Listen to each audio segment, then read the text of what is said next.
Hello everyone, welcome to Access Biology. Today we will discuss about reproduction in organism, that is about second part. We'll deal with sexual reproduction. Before starting this video, let me introduce myself. I am Ashish Kumar Das, a student of MSc in Animal Biology, University of Hyderabad. If you have not seen the first part, I will mention the link in the description box. If you are new to this channel, please subscribe the channel and press the bell icon for getting more updates. Now, what we will learn today? First of all, we will see what is sexual reproduction, we will define it, and we see what are the events associated with sexual reproduction. Then we will see fertilization, what is fertilization and what are the types of fertilization. Then we will classify the animals based on where the development of zygote takes place. Okay, they are oviparous, viviparous, ovoviviparous animal, etc. and many more. Now, general characteristics of sexual reproduction. So first of all, these are the topics, or these are the points that we have discussed in our previous video. Let us revise it. It involves two parent. Okay, it involves two parent. Then it is found in higher organism. Okay, it is found in higher organism like tetrapoda, that is amphibia, reptilia, birds and mammalia. Then it includes higher plants like gymnosperms and angiosperm. And the most peculiar character is that it includes both mitosis and meiosis. Okay, that is equational division and reductional division. Now what are the events? Okay, although the shape, size, structure, etc. of organism vary, but they display similar property, similar fundamental property when it comes to the events associated with sexual reproduction. So the stages are pre-fertilization, syngamian fertilization and post-fertilization event. Okay, so these three stages are same in all individual undergoing sexual reproduction. Now pre-fertilization. Pre-fertilization involves two phases, gametogenesis and gamete transfer. What are gametes? Gametes are haploid structures that are produced by the plant or animal, and they undergo fusion to form the zygote. Then gamete can be similar in size, that is isogamete or homogamete. For example, in Chlamydomonas, you can see this is isogamy, both the structure, that is both the gametes are similar in structure, size. Okay, they can be heterogametes. This is in oogamy. One female gamete is larger, male gamete is smaller, and they are undergoing oogamy. Okay, then anisogamy. Anisogamy means their structure are little bit different. Okay, so anisogamy, that are anisogametes, or you can also call it as heterogamete. Example are angiosperms, human being. And how gametogenesis is taking place in haploid organism? It is taking by mitosis, that is they are haploid and they are producing haploid gametes, so number of chromosomes is conserved, that's why they are undergoing mitosis. And this is by meiosis in diploid organism. Now we will see what are monoecious and dioecious. In monoecious plant, mono means in one, so in one plant both male sex organ, that is antheridium, and female sex organ, that is oogonium, is present. Okay, this is called, antheridium is called as globule and oogonium is called as nocule. Okay, example is Cara, this is a algae.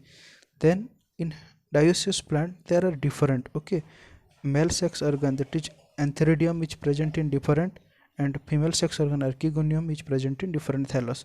Thallus means the plant structure where root, stem and leaves cannot be distinguished. Okay, so monoecious and dioecious is mostly used for animal. For plant, homothallic, heterothallic is mostly used.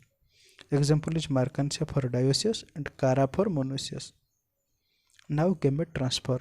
In majority, male gametes are motile because they are smaller in size, they are without reach of food, so they can swim and move towards the female gamete. And female gamete are non-motile due to their larger size and due to reach of food.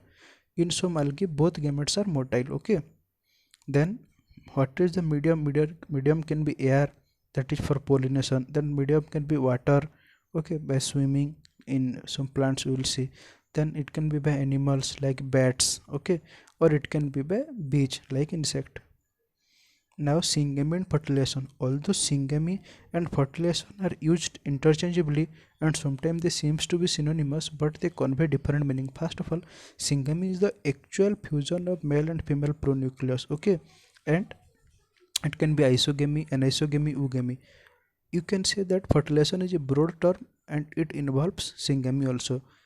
Then in fertilization there are more than one process are involved, that is making contact of the male and female gamete, then penetration of the gamete, that is male gamete, into the female gamete, that is by penetrating through the secondary egg membrane, primary egg membrane, and gametes which lead to zygote formation.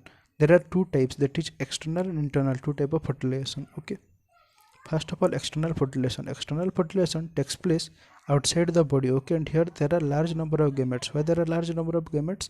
Because their chances of survival is very low, because they are not displaying appropriate parental care. So very few number of zygote would develop into embryo and would develop into new offspring.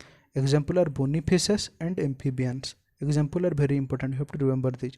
Then in internal fertilization, fusion of gametes inside the female parent body. Fine, the female gamete, the fusion of gamete is taking place inside the female parent body, and the number of female gamete is small because female gamete is with food, so we have to conserve energy. That's why they are usually small.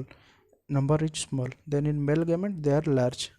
Large number of male gamete. Then male gamete move towards the female gamete and fuse with it, leading to formation of zygote. Example are birds and mammals. Now post-fertilization. In post-fertilization, it involves all the process that occur after zygote formation, and zygote is the vital link that ensures the continuity of species. Then development of zygote depends on the type of life cycle, whether the life cycle is haplontic or diplontic, and the environment to which the organism is exposed or the zygote is exposed. So it can be by mitosis. In diploid organism it is by meiosis, and in haploid organism it is by mitosis. Okay. So what happens when the haploid organism undergo fusion? They must undergo meiosis to produce the again haploid structure, and in diploid organism they divide by mitosis. Okay, in haploid organism it occurs by meiosis, and in diploid organism it occurs by mitosis. Now depending on the development of zygote, they can be oviparous, viviparous, and ovoviviparous. So oviparous, that is they lack fertilized or unfertilized egg, they are egg lying, and egg have a calcareous cell that is called cleuric egg. Okay, example is birds. Then in viviparous they give birth to a young individual. Okay, and here the placenta is present. Placenta is the tissue responsible for nourishment of the embryo inside the mother's body. Here placenta is present and they are protected inside the mother body, that is in human. Then ovoviviparous, actually this is the connecting link between oviparous and viviparous, and you can say this relates both oviparous and ovoviviparous in the course of evolution. So produces egg but retain them inside body until hatching occur, that is the eggs are retained inside the body before hatching or up to hatching, and placenta is absent here. Okay, then example are shark, rays, fishes, etc. Insect also. Here as the placenta is absent, this is also called as non-placental viviparity. Now embryogenesis. Embryogenesis is the development of zygote to embryo. It involves cell division. Why cell division is necessary? Because the zygote is a unicellular structure, or it is single cell, so we have to increase the number of cells to form the full organism. Then cell enlargement. The cell enlargement is essential to increase the volume, to increase the size of the body. Then cell differentiation. Cell differentiation means the differentiation or specialization into different tissues. For example, digestive tissues, connective tissues, endocrine tissues, etc. Then in flowering plant, zygote is formed inside the ovule and developed to an embryo. Okay, zygote is formed inside the ovule and developed into a embryo.